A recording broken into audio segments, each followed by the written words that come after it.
much frustration, it finally seemed as though Petya might be able to start his attempt to kitesurf across the Gulf of Finland.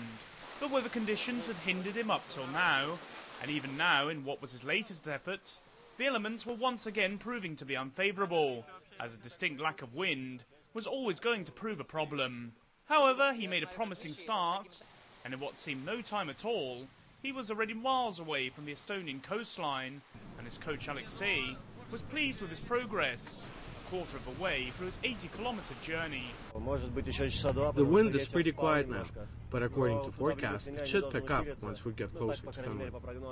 A lack of wind continued to cause Petya problems, so much so, he fell into the water, as there wasn't enough wind to keep his kite airborne.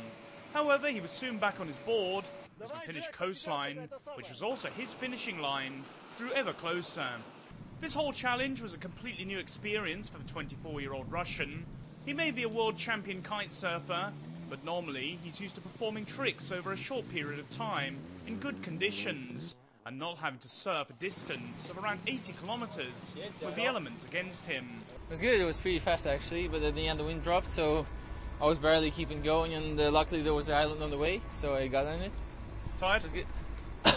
Still, yeah, but I mean, it's quite a lot of pressure on the feet, and the wind was up and down a lot, so we had to go upwind a bit, so yeah. Not surprisingly, he was shattered after his endeavours, as he had to work doubly hard due to the lack of wind. However, he can now relax after completing this fantastic feat.